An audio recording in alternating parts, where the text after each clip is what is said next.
ایک دو حدیث مبارکہ سے بات کریں۔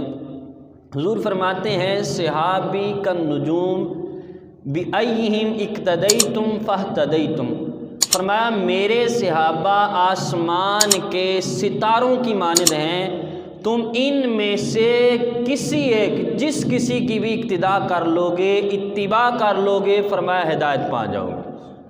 فرمایا ایک ایک صحابی میرا ہدایت کا روشن چمکتا ہوا ستارہ، یہ حضور فرما رہے ہیں۔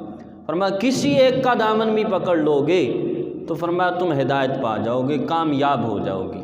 اور لیکن یہ ہے کہ کسی ایک کا دامن پکڑنے سے یہ مراد نہیں ہے کہ باقیوں کو بندہ چھوڑ دے، کسی ایک کا انکار بھی کرے گا تب بھی راہ ہدایت سے بھٹک جائے گا۔ ماننا سب کو ہوگا، یہ ہو سکتا ہے کہ کسی کی محبت دل میں زیادہ آ جائے، اس میں کوئی حرج نہیں ہے۔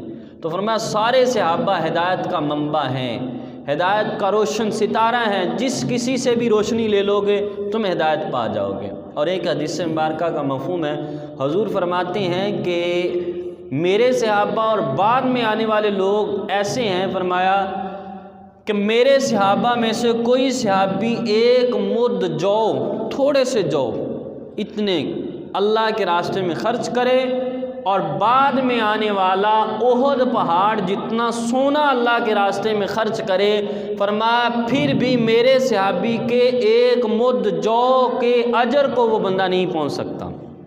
اس آدمی کو کہتے ہیں صحابی۔ اب احد پہاڑ اللہ ہم سب کو وہ دیکھنا نصیب کرے، اللہ ہم سب کو مکہ المکرمہ اور مدینہ المنورہ کی حاضری نصیب فرمائے۔ جو حضرات وہاں گئے ہیں انہوں نے دیکھا ہے احد پہاڑ کی لمبائی، اونچائی، چوڑائی، یہ سارا دیکھا ہے۔ وہ اتنا سونا شاید ہم میں سے کسی ایک نے کبھی دیکھا بھی نہ ہو۔ کتنا سونا، فرمایا اتنا سونا بھی اگر کوئی خرچ کر دے تو وہ پھر بھی میرے صحابی کے ایک مٹھی جو کا مقابلہ نہیں کر سکتا، یہ میرے صحابہ ہیں۔ تو یہ حضور نبی رحمت شفیع امت صلی اللہ علیہ وسلم کے صحابہ کا مقام ہے۔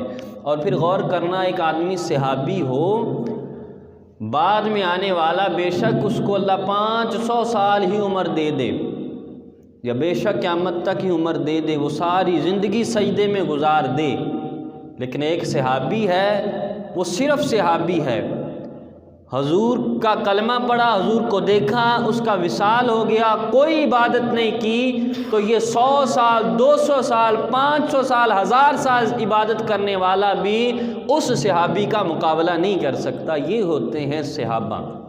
اب سب سے پہلے حضور نبی رحمت شفیع امت صلی اللہ علیہ